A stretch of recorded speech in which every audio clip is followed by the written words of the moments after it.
Hello everyone and welcome back to this year's video. I've been dedicating most of my time to benchmarking the Nvidia GTX Titan Z since my last upload, and I'm finally ready to share my findings with you guys. Heading into this video, my hypothesis was that the Titan Z would perform similarly to a single 780 Ti in games that don't support SLI, and anywhere from 0 to 100% better in games that do support it. This journey began in 2021, and I started testing F1 at the time, and initially everything seemed great, but not even one lap of Rainbow Road later, the FPS tanked to unplayable levels. Clearly something was wrong, so I bought another card to start over. Let's see how that went. Before we dive into the performance tests, let's review the specifications of this card. Released in 2014 at an unprecedented $3,000, the Titan Z was the fastest card at the time.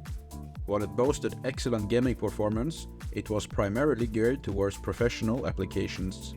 With 2880 CUDA cores and 6 gigs of VRAM per GPU, it was a class above anything else on the market. And I still believe it's the best looking Nvidia GPU to this day. But looks aren't everything. With no new drivers for years, modern games are going to be a struggle to run. Let's jump into the performance part of the video and see how it does. First up is Dirt Rally. This game has excellent support for both SLI and Crossfire. So running the game on the Titan Z at max settings was no problem at all. With an average FPS of 112, I was flying off cliffs and destroying rally cars at the same rate as I usually do. So the GPU cannot be blamed for my skills. Apex Legends has been a hit or miss in my dual GPU videos, but the Titan Z ran it much better than I expected. As you can see, we're not really getting enough FPS to buy a high refresh rate monitor or anything, and the second GPU is probably only being used for physics. But the game was run with a mix of low and high settings to get around 70 FPS on average. And even if it doesn't look the best, it was still playable and quite enjoyable. Next, we're back to F1 2021, the game that proved too challenging for my first card. And you might be wondering why I chose this game over a newer one. Well, that's because newer games require a new driver, which the Titan Z hasn't had in years. And to my surprise, the game ran exactly the same on my replacement card as it did on my first one.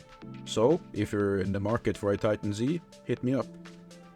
The game runs very well at the start of the benchmark, but drops in FPS until it hits sub 20, and it never recovers.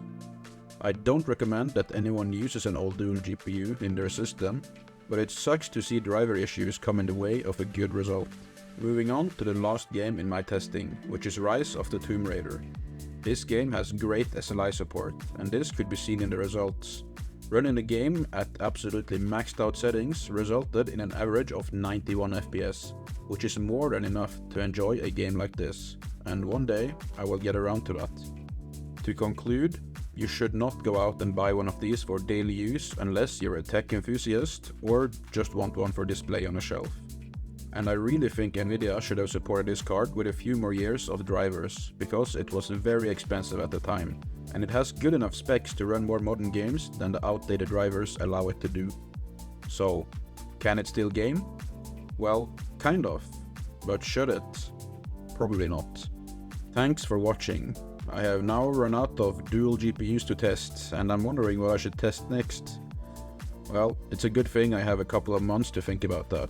I'll see you all in Q4 2026.